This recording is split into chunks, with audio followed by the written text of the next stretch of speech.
The weekend starts now, because The View is live. The war on harassment.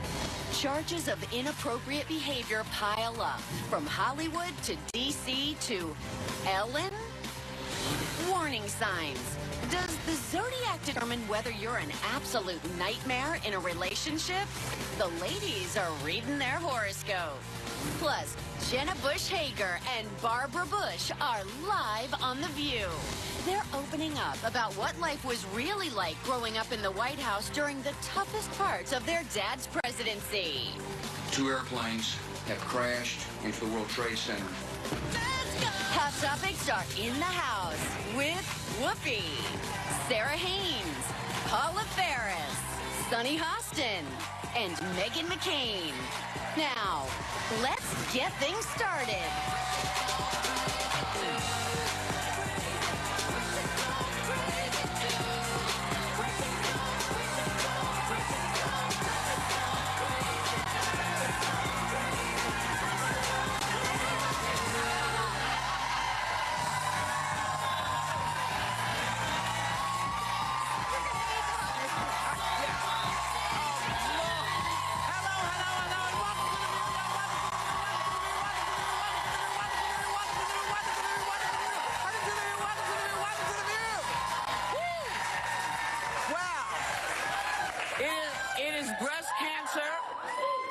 Breast Cancer Awareness Month, so we are shining a much-needed light on metastatic breast cancer, or MBC, which is when breast cancer spreads to other parts of the body. And we're honored to partner with our sponsor, Eli Lilly and Company, who come along with others in the breast cancer community, and they're focused on providing more awareness, research, and solutions for women and even men living with metastatic breast cancer, because people forget that men can also get it. Yeah. Because, you know, men don't talk about it, so we're going to help shine the light. Can't forget them. Over the last few years, there has been progress in distinguishing metastatic breast cancer and developing new treatment options, but there's still so much more to be done, and we're here to lend a hand. In our audience, we have Jennifer, who's living with MBC. Jennifer, what should people know about this disease? Well, first I wanted to say thank you for having me here today, and I'm so honored to speak on behalf of this population that often goes overlooked.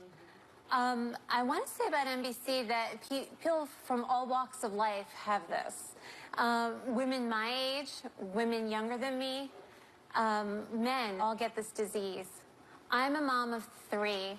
I was diagnosed with breast cancer when I was 38 and carrying my youngest child. And I'm happy to report today that she's happy and healthy 5-year-old.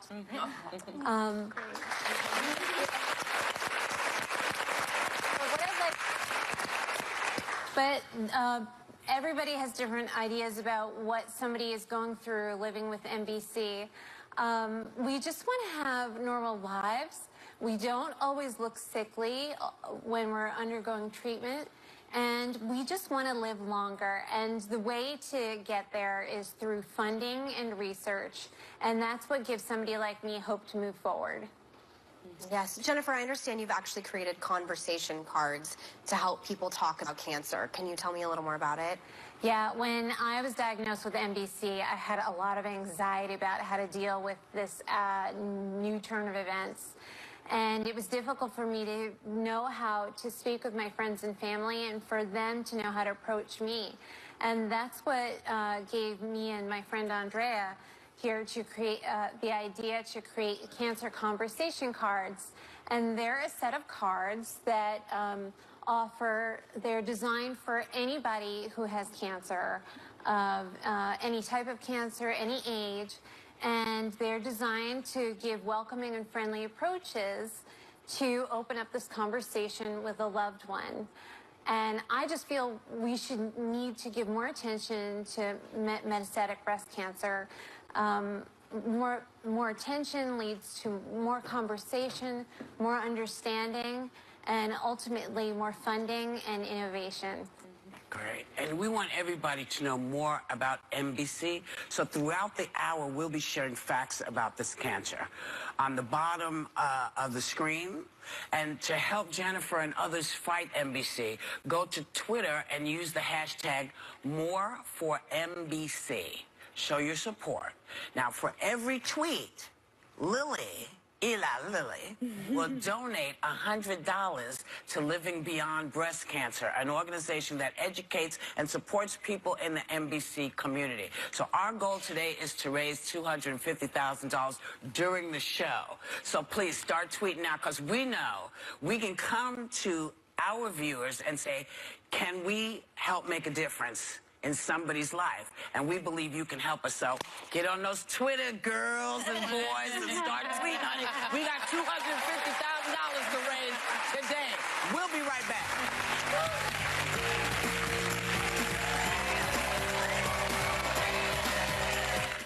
Go on, just try to catch your breath, America. Because this will be even more terrifying than our political hot topics. It's gonna be a horror. A horror. Yes, this will be. Very scary. Oh my God. Tuesday, it's the To Die For Halloween spine-chilling spectacular. We're in danger, girl. So, what will they wear? Who will they be? And what scary mad fun will JB Smoove and Yvette Nicole Brown shock us with? Spooky. And we've even got your golden ticket with a performance from Broadway smash, Charlie and the Chocolate Factory. Whoa! Tuesday, party with us on The View. Still ahead, Jenna Bush Hager and Barbara Bush reveal how it felt to see their father talking politics again.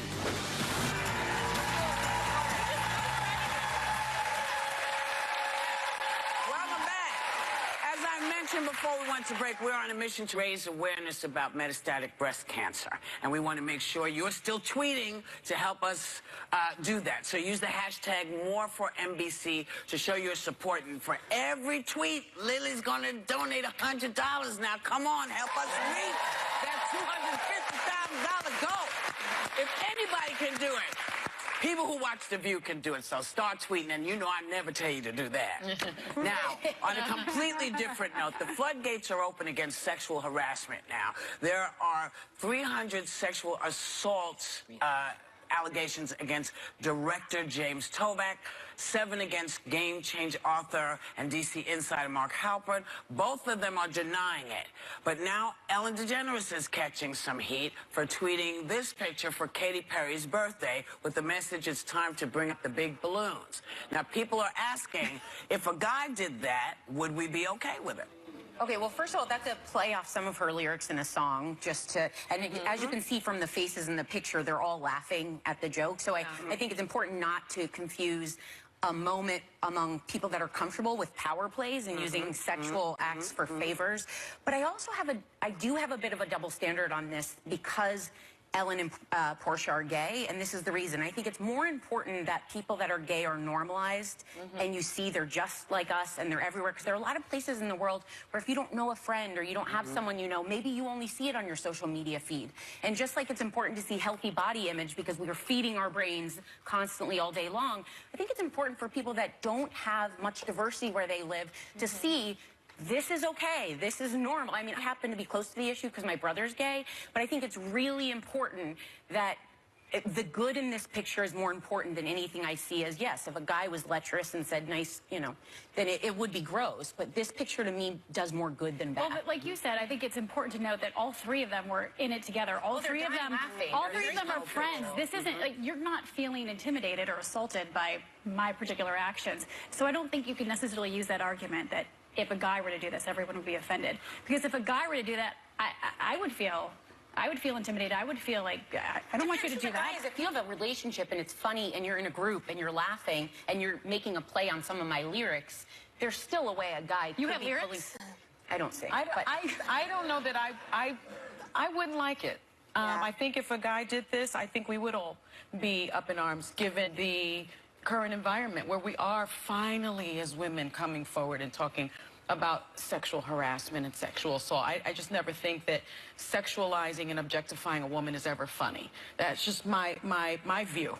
But I wonder. Don't like this. I don't like it either, because I've had this done to me before, where, I mean, I'm not a skinny girl, and I've had really big boobs since I was 15. Yeah. And I think sometimes people think that, like, it's a party trick of some kind, and I've literally had to tell people, like, please don't take. I remember a really good friend of mine took a picture like that on my birthday, and I was like, can we not, like, make a face like this when I'm, like, holding a martini and wearing a low-cut dress? Sexualizing. If you're okay with it, if Katy Perry's like, whatever, I'm a pop star, I'm okay with this, fine, whatever. But just, like, I think anytime when you're talking about women's bodies, especially right now, and it has nothing to do with the fact that they're gay or not gay. I think there's such hypersensitivity right now, and for me, I'm relieved that we're finally having these conversations, that so many things that are open secrets in the industry. I mean, Mark Halperin is a very well-known political journalist. He wrote Game Change about my father's campaign, which was turned into an HBO movie. I believe he won a Golden Globe Award. These are people who are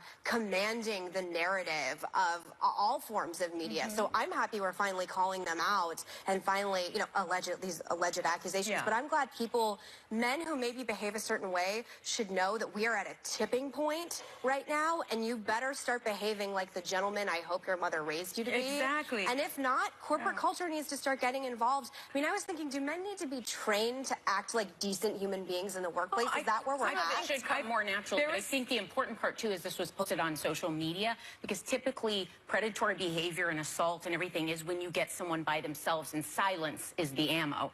So the idea that this was put out into the ether... It might just be, it's bad timing. It's bad timing. It's bad timing. Because we know Ellen, we all know Ellen, and, you know, she's...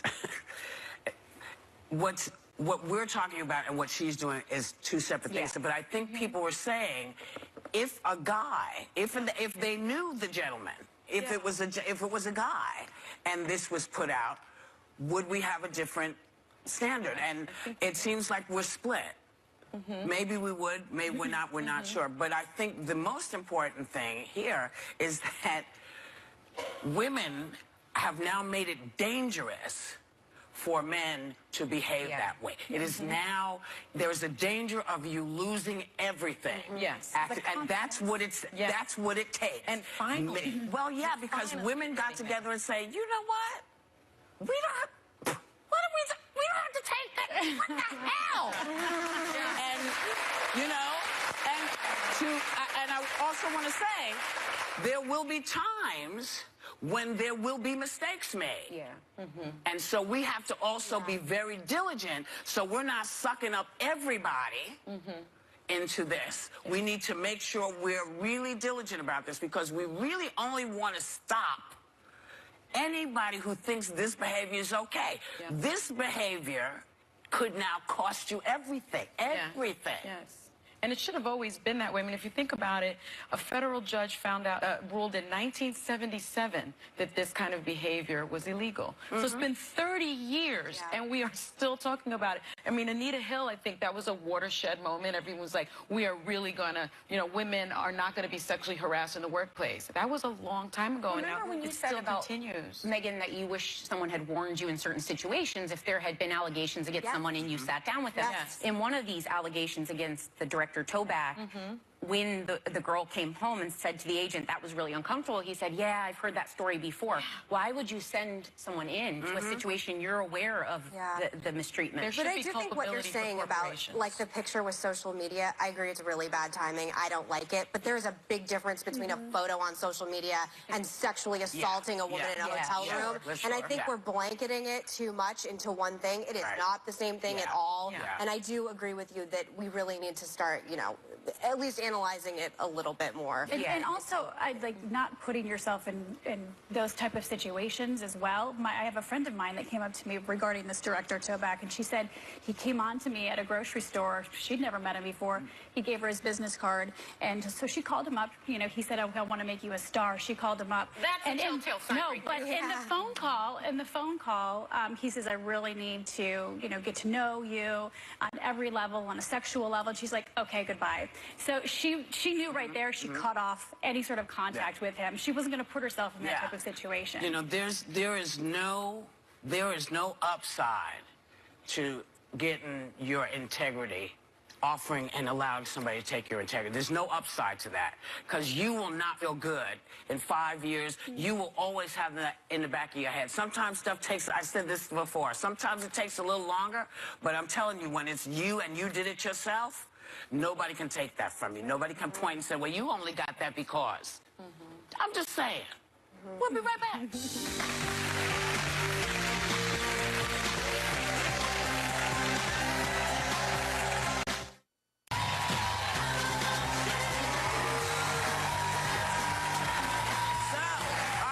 Continues to support everyone living with metastatic breast cancer. Keep on tweeting us, help us raise awareness, use the hashtag #MoreForMBC to show your support. For every tweet, Lily's gonna give us $100, so you know what that means. We got a $250,000 goal. We can do this. We can do this. It's a lot of money, but you know what? We can support each other. Yeah. We can support each other, and I know we can hit that $250,000 because I've seen it happen before. Yes, So, now maybe you're wondering why I got all preachy like that. Amen. Well, it's because the 10 Commandments were set in stone thousands, millions, and hundreds and zillions of years ago. But some people are wondering if a little editing is in order. Don't hit me, God. Not me. In order for the world we live in now. So some people think we need to lop a few commandments off. They would like to lose, just saying, don't worship idols. Okay. Don't take the Lord's name in vain. Oops. Only 38% say that. Worship no other God and keep the Sabbath day holy. Less than 1 in 3 say this is important. And this was a poll conducted by British Christians. They were Christians. These were Christians that were saying Yeah. this was the number that got me, that 94% still believe that stealing and killing are important. I want to know about the 6% that think stealing is okay, killing is okay. It's crazy to me. I mean, Killing's okay. they're the 10 Commandments, not the 10 suggestions. Yes. Like, you're supposed to, I mean, I grew up a Catholic girl. You're supposed to follow the commandments. I mean, they're not only, I think, the basis of our Christianity, Christian faith, but also of the law. Like, when you study law, they talk about the commandments and sort of right and wrong and how you see it in biblical times as well. So I don't know how you lop any of them off. Well, I mean, which one do you get rid of? 10 was already being a little skimpy. I mean, if Right? you only have 10 to live could by. follow but them. some of these I don't think I realized were commandments, and I was maybe I'm getting a little I am the rusty. Lord You're thy like, God, don't thou commit shalt murder. have no other gods before me. Well, that too, Yeah. but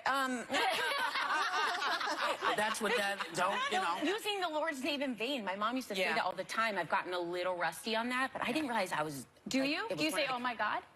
Or, the- oh Well, my yeah, gosh? just when I'm excited. I don't My think sister that's gets what mad they at me. mean. I don't think that's what they mean. When they say, like, I think that- G, yes. Do you think part of this just is a societal thing that we seem to have like gone back so much on what is ethical, what is moral? When I was growing up, I also went to Catholic school. I grew up Baptist. I always thought I was going to hell. Like Catholic guilt is a real thing. Like I always was like, I'm going straight. Like I would always be like, I'm going straight to hell That's guilt, because isn't it? I'm thinking about a hot guy. You Like think whatever. you going to hell? Where do you think I'm going? So I mean, We Catholics are very did good not at that. feel the same but way I will about that. say, when I was feel good. the best piece of advice I ever got, my dad told me this when I was 15, and I live by it, and everyone in my family lives by it. He said, don't lie, cheat, or steal. Everything else is fair game. And I think that's actually the commandments that if all of us just stuck by, it might make life a little bit easier. 6%. Commandments of John But you're McCain. doing the right thing, because one of the 10 Commandments says thou shalt honor thy mother and father. That's right. That too. So That one's you're non-negotiable. listening to your But there's dad. things like, I mean, you know, not to get too TMI, but like if you're having sex before marriage, that's a big one, you know? that's And not like, That's not in the That's Commandments. but it's Not in still, the- that's when you go to 10 Catholic is- school, The 10 is not the 10 but when you go to Commandments. Catholic school, that's a very big no-no. Well, but here's the thing about Catholic school, okay? Because I also went. I know. Catholic school in the early 60s and how it was in the 70s was very, very different. Because when John the 23rd decided that he needed people to understand that the Catholic Church recognized that there would be shifts in things. You had that ability to make those decisions and say, you know what, I think I'm going to go this way. And once we took this idea that you had to have 400 children out of the equation, I think people felt a lot better. But now I think the most important thing is, you know, if you're a Christian, if you're not a Christian, if you're just a human being, a lot of these are great to live by, just as a human being, treating each other well. Like, you know, that's the thing, a lot of the commandments, people, you know, that's a good one. It's like any rule as a parent, you're just trying to protect your child. And at the end of the day, I think that's what a lot of these commandments, and the great thing about the Bible and God is the same yesterday, today, and forever. I have a funny story, though, about taking the Lord's name in vain. You know, my parents were really strict about what we said in the home. Like, we couldn't say, oh my God. We couldn't say JC. We couldn't say G. My son, you know, I know. We could say G's. You could say G's, but not sus. Yes, unless you were praising him. And then you could say. But my son, you know, we implement this in our home. We don't say, oh my God. You can say, oh my gosh, or oh my goodness. And my 3-year-old came up to me. He goes, Mommy, I know the F word. And I was like, oh God. What and he goes, the F word is oh my God. I was like, all right. He knows he's taught him well. I taught him well. But yes. Gotta love a kid. I know. I love a kid. I also these commandments, like you said, they're universal in all doctrines of major religions. And I think as long as we try and lead some kind of moral code, I think no matter what lens you view God and the But some people don't believe in God, and that's okay too. But it doesn't keep you from being a human being. And even if you don't believe in God, there's still even if you don't believe in God, there's still valid, I think, commandments. Yes, you should not kill. You should not kill people. You shouldn't lie. That's good. Well, Kind of goes without saying. I didn't need that. Nobody at this table should talk about lying. Ever. Ever, ever, ever. But you know what we do want to do? We want to just say about your two amazing artists. Robert Guillaume, best known for Soap and Benson. He was 89. He passed away earlier this year. And let me tell you how he wanted to be remembered. He said, he wanted to be remembered for always playing true to himself, because there's dignity in truth, but not necessarily truth and dignity. Oh, that's good. And the other pioneer was Anton, that's Domino Child, passed at 89. Amazing musician, fabulous man. We'll see you soon. We'll be right back.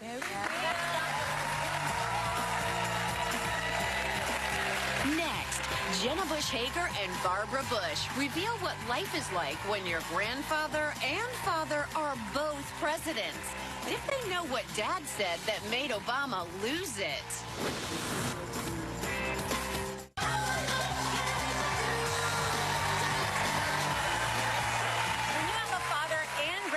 Who both served as presidents of the United States, that has to mess with your head just a little. But luckily, these two had each other to help figure things out. Please welcome the co-authors of the new book, Sisters First, Jenna Bush Hager and Barbara Bush.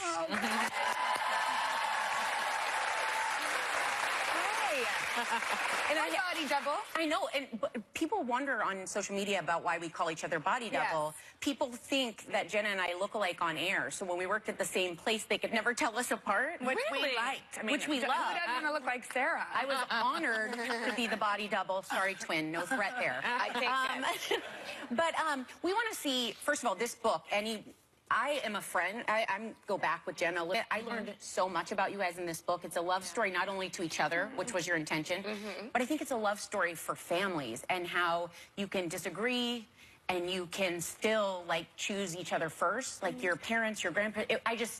A lot of crying, but also a lot of laughing in this book. But we want to start by seeing if you can give us some DC inside scoop.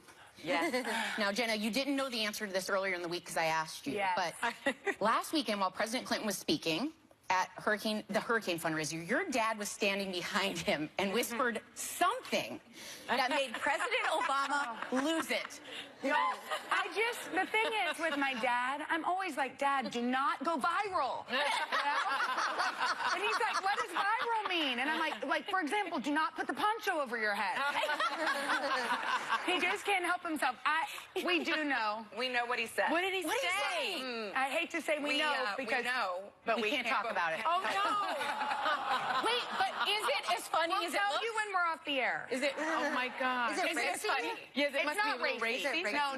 It's First not of all, racy. I love that poncho moment. Just FYI. It's my favorite meme. It's just, I don't know. I thought it was so Do we have it? endearing. I don't know. We can look it up. I think he really wrestled with that. It was a lot. I don't know who won it. But by the way, I was like, Dad, you know, it's the inauguration. People will be watching you. Just don't do anything. Yeah. And he couldn't help himself. I love that. He was the president, and the daughter's like, come on, Dad, don't embarrass him.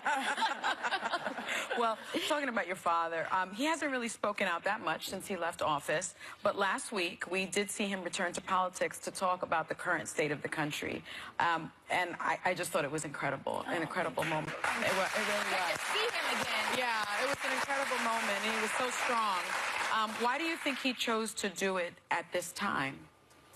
Well, he has been purposefully out of the media and really has not spoken about any politics in our country, but he was given the chance to give a speech then. And everything he said is not anything that he didn't say when he was president, which is pretty interesting. He's very values-driven. He's very much knows who he is, which has been lucky because we know who he is. But what's interesting is everything he said now seemed different because it's such a different time and a different context in which he said it. Yes. So we were really proud of him, but not surprised at all because that's how we've always known him. He's just steady. He's steady as can be, even though he's spunky. Steady and spunky. Steady as a rock. So steady that I wake up to a text message from him every single morning at the same exact time. Oh, wow. I write Which, this by the way, I don't. I'm like, does that say something about me? Just kidding. No, it just says that he's a steady little rock, and he started because I was brokenhearted once. Oh. And he would call me every day to check on me, and then he just never stopped reaching out every day. So that's the sweetest, the cutest. One of the interesting things to watch is this sort of renewed love for your father. Even Joy says she misses him on the show. She says it on air and off air. Coming to an end.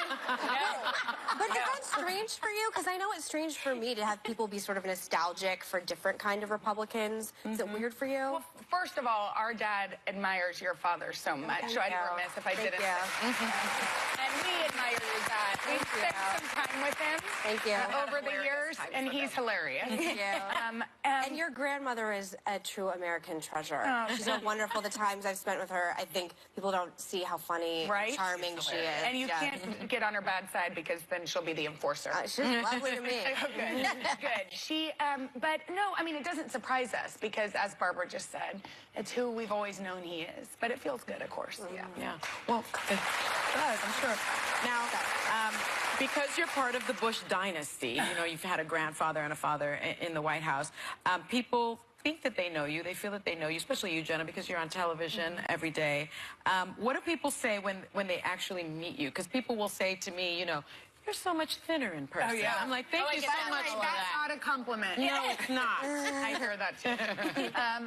Well, people will say to us, like, y'all are so normal.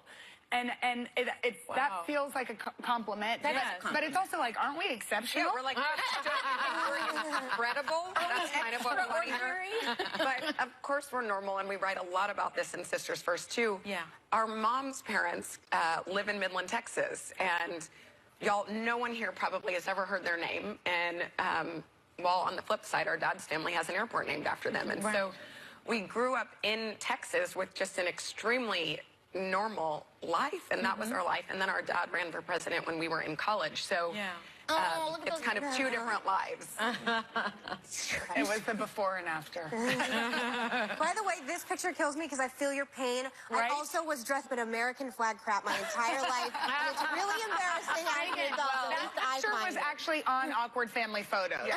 Because it's awkward. Jenna, you guys talk a lot about the different sides of your family, but one thing I found interesting is you talk a little bit about sometimes the distance you had with your mom as twins. Well, we write about how mother-daughter relationships can be complicated. I mean, always are. And we adore our mom. But as a little girl, I was a tomboy, and so I think my dad understood, and I think I have my dad's sense of humor a little bit. So he got me a little bit more. But my mom was an only child. Infertility is run on our maternal side for 3 generations at least, and so I feel lucky to have 2 little girls. Adorable little girls. So our mom, the inverse, the opposite of being an only child is to have twins who just are together all the time. And we always made each other feel like enough, but we also gave each other permission to act like naughty. a nut. Act naughty. And she kind of always wanted a sibling. Oh, she did. And she loves having twins. She felt like there was something really beautiful of each of my parents having one child to hold. Although you've been the private twin, right? The elusive, elusive twin. Is there something really embarrassing about her that you would tell us about? Huh.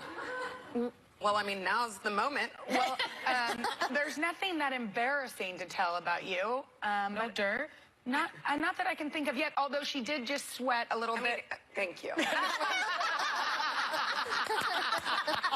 I was a little hot. The fabric doesn't hold up well.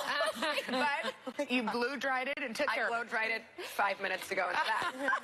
And see, without a twin, these stories would never be told. There you go. And that's perhaps why I'm more British. I did try to set her up with Prince Harry. Everybody knows this. On television. And she did. I had a boyfriend. It didn't go over well. But I also understand there's a maxi pad story. We're going with embarrassing stories. Her, luckily. Yeah, Thank my cousin told us.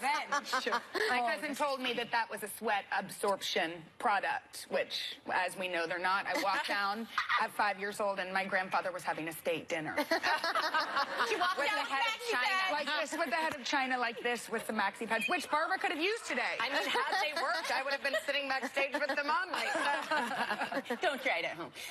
A huge thank you to both of you guys. Your lovely book is so amazing. The book is called Sisters First, and members of the audience are going home with a copy.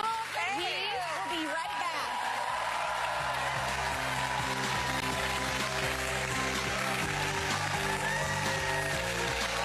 The hot topics are on fire. Next week on The View. It's hot.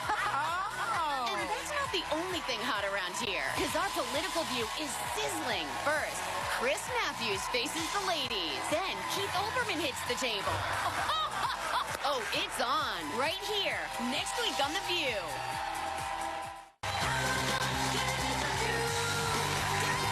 So, welcome back. Please do not stop tweeting to help us do more for metastatic breast cancer. Use the hashtag #MoreForMBC to show your support. And for every tweet, you know what I said? Eli Lilly's going to donate $100 to help us reach our goal of $250,000. It's amazing. It's amazing what people can do when they put their little fingers on that thing. So, what's happening with you? Well, there was a birthday yesterday. And I don't want my girl P to think we forgot about her. So,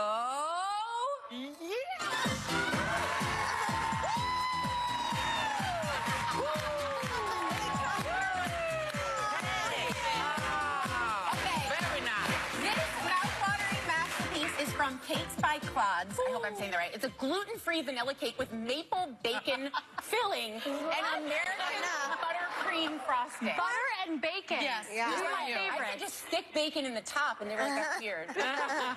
That's why you didn't bake the cake for me. Is bacon buttercream something you've craved? Bacon's all she craves. I say, like, the three foundational things in my kitchen are bacon, butter, and heavy whipping cream. Right. That's what I like Well, to not cook with. anymore because there's something I do. else. Who is this? I know. What's this? Who is This is the newest member of our family. This is little Addison. We call her Addie. Wait, which is dog's name is Addison? Yes. Addie. Okay? There's a story. She had 3 names, by the way, people. 3 names. It was Lucy. My husband did like it. Addison and Clark, two very famous streets in Wrigleyville where the Chicago Cubs play, which is... There we go. Why not Wrigley? Because she's kind of Wrigley. I know. We did that. That was actually on the list. But we got her 2 weeks ago. We're very mellow. Wrigley. She's super mellow. How old is she? She's 10 weeks, and as my daughter said, life's not easier with a dog, but it's so much better. And it's Well, you can say so the sweet. same of children, too, and husbands, and, you know, it's all Kind life. Life is not easier with a Thank you for the man cake. or woman, but it's certainly more fun. And you know what? We're more fun, and we will be right back. for the cake.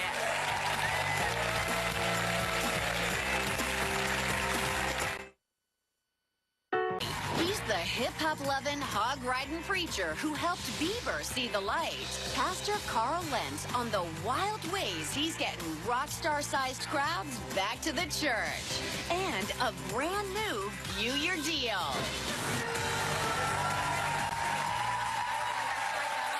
So, we want to say thank you to our audience viewers for helping to bring metastatic breast cancer into everyday conversations. All hour long, we've been asking folks to tweet their support by using the hashtag #MoreForMBC. And thanks to you, we hit the mark. Yay. And Eli Lilly is donating $250,000. So the $250,000 will be donated to Living Beyond Breast Cancer. And we want to honor everyone living with MBC and the family and friends who are with them every day. We're proud to be part of this, but there's so much more work that has to be done. And remember, it's not just one segment of the population. We are all vulnerable to this. So we want to thank everybody who made it possible, and please keep your support coming. So, that's that, I guess. Amazing. I see that the light is still on. We got a Shall minute. I say something? What are you doing this weekend? What's up this weekend? I'm actually working in Philadelphia at a cancer fundraiser, because, you know, one of the things I think people are starting to realize is that we can wait for the government to do stuff, but we actually have to take a lot of this in our own hands. You know, we have to do it. It's like the women taking back the narrative. Women are saying, you know, we're not going to accept this anymore. We're going to make it really dangerous for you to come after us the way folks have been doing. We want to say to cancer, listen, we're not playing with you. Like I said to your dad, cancer should be scared of your father, because your father beat that bad boy many times. So there's all kinds of great stuff happening in the world. So feel good today. Have a great day. And everybody, take a little time to enjoy the view and say hi to a friend. See ya.